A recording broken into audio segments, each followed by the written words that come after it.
नमस्कार भाइयों, जय हिंद। आप सभी का स्वागत है इस वीडियो में। प्राचीन भारत की हमने सीरीज आरंभ की हुई है, एंशियंट हिस्ट्री। ठीक है, देखिए इतिहास, चाहे एसएससी का आप एग्जाम दे रहे हो, चाहे यूपीएससी का एग्जाम दे रहे हो, यूपीएससी से सीडीएस का एग्जाम हो जिसमें हिस्ट्री अच्छे लेवल की आती है, ओटीए का एग्जाम हो, या फिर एसएससी का कोई भी एग्जाम हो, सीजीएल, सीएचएसएल, एमटीएस। तो यदि आप धुरंधर तरीके से तैयारी करते हैं तो आपके लिए यह हिस्ट्री की यह वीडियो होने वाली है। देखिए, अब दो सीरीज हमारे चैनल पर आरंभ है। जीएस के लिए यह चैनल बनाया गया है। सबसे पहले तो जनरल स्टडी में आपका आता है एग्जाम में दो, एक करंट अफेयर और एक हिस्ट्री, पॉलिटिकल साइंस, ज्योग्राफी।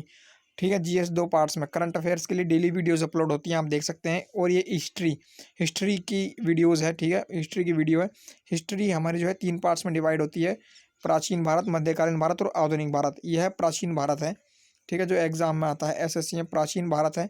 और ये पार्ट 3 है। ठीक है, पहले दो पार्ट्स हम अपलोड कर चुके हैं। उनमें क्या है हम बताते हैं। पहली वीडियो में हमने बताया था आपको नगरीय सभ्यता और वैदिक सभ्यता के बारे में। नगरीय सभ्यता, वैदिक सभ्यता, सिंधु घाटी सभ्यता को ही, हड़प्पा सभ्यता को ही नगरीय सभ्यता कहा जाता है। यहाँ के जब द्रविड़ और मूल निवासियों को जो ईरानियों ने आर्यंस ने पराजित किया था, तब वैदिक सभ्यता उन्होंने अपनाई थी। उसके बाद 16 महाजनपदों में बांट दिया गया था हिंदुस्तान को। सबसे पहले देखिएगा, पहली वीडियो में आपको नगरीय सभ्यता और वैदिक सभ्यता मिलेगी, सिंधु घाटी और हड़प्पा सभ्यता पूरा कवर मिलेगा।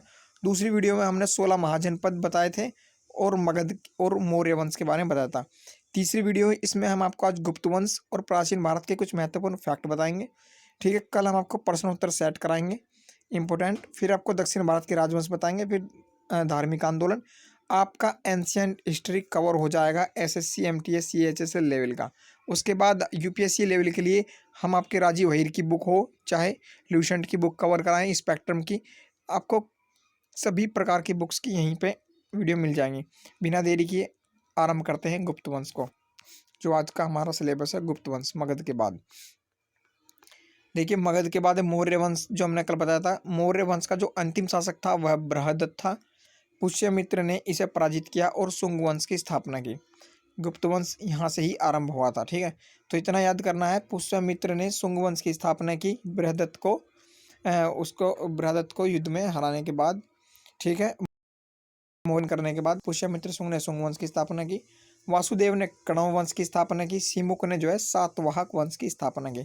सातवाहक वंश का जो अंतिम शासक था सातकर्णी, इसको श्रीगुप्त ने जो है पराजित किया और गुप्त वंश की स्थापना की। ध्यान रखिए, सिमुक ने जो है सातवाहक वंश की स्थापना की और सातवाहक वंश का जो अंतिम शासक था सातकर्णी, इसे श्रीगुप्त ने युद्ध में पराजित किया और गुप्त वंश की स्थापना की। यहाँ से हम गुप्त वंश पढ़ेंगे, जो कि इम्पोर्टेंट है।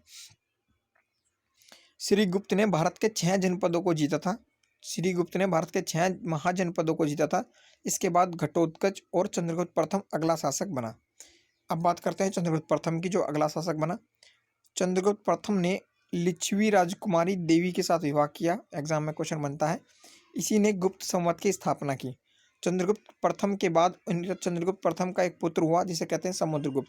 समुद्रगुप्त किसका पुत्र था? चंद्रगुप्त प्रथम का। ठीक है, समुद्रगुप्त संगीत प्रेमी था, चंद्रगुप्त प्रथम का पुत्र। और सिक्कों पर जो है वीणा बजाती हुई देवी की मूर्ति समुद्रगुप्त ने अंकित कराई। समुद्रगुप्त महाप्रतापी था, इसी कारण इसे भारत देश का नेपोलियन भी कहा जाता है। एग्जाम में क्वेश्चन यहीं से बनेगा, भारत देश का नेपोलियन किसे कहा जाता है। इसके बाद चंद्रगुप्त द्वितीय अगला शासक बना। आप क्रम याद रखिए, श्रीगुप्त, श्रीगुप्त के बाद चंद्रगुप्त प्रथम, चंद्रगुप्त प्रथम के बाद समुद्रगुप्त, समुद्रगुप्त के बाद चंद्रगुप्त द्वितीय। ठीक है, चंद्रगुप्त द्वितीय यह बहुत इंपॉर्टेंट है। चंद्रगुप्त द्वितीय किसे कहा जाता है? विक्रमादित्य को ही कहा जाता है। आप फिर से क्रम याद रखिएगा, पहले श्रीगुप्त, समुद्रगुप्त, ठीक है, फिर चंद्रगुप्त प्रथम, फिर तीसरे पे समुद्रगुप्त, चौथे पे चंद्रगुप्त तृतीय, यानी कि विक्रमादित्य। अगर आपको वीडियो पसंद आए तो एक लाइक जरूर कर दीजिएगा, क्योंकि खुद के हाथ के लिखे हुए हैंड रिटन आपको नोट्स प्रोवाइड किए जाते हैं।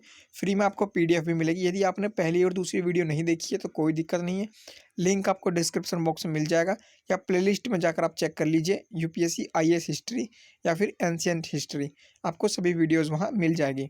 ठीक है, आप हमें अदर सोशल मीडिया साइट पर भी फॉलो कर सकते हैं। फ्री में आपको पीडीएफ प्रोवाइड हो जाएगी। आप GK GS history Telegram group पे टेलीग्राम चैनल पर लिख दीजिए, या अजय महेंद्रा जी के आप लिख दीजिए टेलीग्राम ग्रुप पे, आपको पीडीएफ मिल जाएगी। अब चंद्रगुप्त द्वितीय की बात करते हैं, जो मोस्ट है। यह भी एक महाप्रतापी शासक था। इसने शकों के आक्रमण को विफल कर दिया था। भारत के इतिहास में चांदी के सिक्के जो है चंद्रगुप्त द्वितीय यानी विक्रमादित्य ने ही चलाए थे। कालिदास, आर्यभट्ट, वारामिहिर, ब्रह्मगुप्त, सुश्रुत आदि विद्वान जो है विक्रमादित्य के शासनकाल में ही थे। अब इन्हीं के बारे में जान लेते हैं। आर्यभट्ट क्या थे? आर्यभट्ट एक खगोल वैज्ञानिक थे और गणितज्ञ थे। आर्यभट्ट ने जो है सूर्य सिद्धांत की स्थापना की, खोज की। वारामिहिर भी एक खगोल शास्त्री थे। कालिदास ने मेघदूत, कुमार संभव की रचना की। और चंद्रगुप्त द्वितीय का शासनकाल जो है स्वर्ण काल कहा जाता है विक्रमादित्य का। इसके बाद कुमारगुप्त अगला शासक बना। ठीक है, अब कुमारगुप्त अगला शासक बना और कुमारगुप्त ने क्या किया? कुमारगुप्त ने नालंदा यूनिवर्सिटी की स्थापना की, नालंदा जो अब भी है। इसके बाद स्कंदगुप्त अगला शासक बना। स्कंदगुप्त अगला शासक बना और स्कंदगुप्त ने भारत में सबसे ज्यादा कृत्रिम झीलों का निर्माण कराया। अब क्रम याद करना देख लीजिए, आप क्रम एक बार फिर से हम बता देते हैं, याद हो जाएगा। सबसे पहले आए थे श्रीगुप्त, श्रीगुप्त के बाद आए चंद्रगुप्त प्रथम, चंद्रगुप्त प्रथम के बाद आए समुद्रगुप्त, समुद्रगुप्त के बाद आए चंद्रगुप्त द्वितीय यानी विक्रमादित्य। पांचवें नंबर पर आपके क्या आए थे? कुमारगुप्त। फिर आए छठे नंबर पर आपके स्कंदगुप्त। तो ये 6 जो राजा हैं मोस्ट इंपोर्टेंट है जो एग्जाम में पूछे जाते हैं। अब प्राचीन भारत से रिलेटेड कुछ इंपॉर्टेंट पॉइंट्स देख लेते हैं। भारत में वेदों की संख्या 4 है और वेद शब्द का अर्थ होता है ज्ञान। ऋग्वेद के बारे में क्वेश्चन बनते हैं। ऋग्वेद सबसे प्राचीनतम वेद है और ऋग्वेद जो है संस्कृत भाषा का जनक माना जाता है। गायत्री मंत्र जो है ऋग्वेद से ही लिया गया है। 10 मंडल और 1028 सूक्त है। सामवेद इसे भारत का संगीत का जनक कहा जाता है। यजुर्वेद इसे कृष्ण की उपासना का उल्लेख मिलता है, भगवान श्री कृष्ण की उपासना का उल्लेख यजुर्वेद में मिलता है। और अथर्ववेद में जादू टोने का उल्लेख आपको मिलता है। देख लीजिए, राजतरंगिणी के लेखक, राजतरंगिणी के लेखक जो कल्हण है, यह पुस्तक कश्मीर के इतिहास पर बेस्ड है। और चीनी यात्री जो ह्वेन सांग, ये हर्षवर्धन के शासनकाल में आया था। और चीनी यात्री फायान जो है चंद्रगुप्त द्वितीय के शासनकाल में आया था। चंद्रगुप्त द्वितीय यानी कि आपका विक्रमादित्य। और भारत का आइंस्टीन किसे कहा जाता है? भारत का आइंस्टीन जो है नागार्जुन को कहा जाता है, नागार्जुन को भारत का आइंस्टीन कहा जाता है। Wait for two more topics, धार्मिक आंदोलन और दक्षिण भारत के राजवंश। उसके बाद का प्राचीन भारत कंप्लीट हो जाएगा, एंशिएंट हिस्ट्री। 2 टॉपिक पे करीबन हम 2 वीडियोस और लेकर आएंगे, यानी कि 3 वीडियो, ये 2 है, टोटल 5 वीडियोस हो जाएंगे। यदि आप 5 वीडियो को देखकर जाते हैं, इनके नोट्स तैयार करके जाते हैं, एंशिएंट हिस्ट्री आपका कंप्लीट हो जाएगा। आप वीडियो को पसंद आई हो तो वीडियो आप प्लीज़ अजय महेंद्र जी के चैनल को सब्सक्राइब कर लें ताकि और वीडियो आप तक मिलती रहे। और वीडियो को लाइक भी कर दीजिए। करंट अफेयर्स के लिए डेली वीडियो आती है, आप देख लीजिएगा। डेली वोकाबुलरी भी आती है। और यदि आप किसी और टॉपिक को वीडियो चाहते हैं तो कमेंट में बताइए। जय हिंद।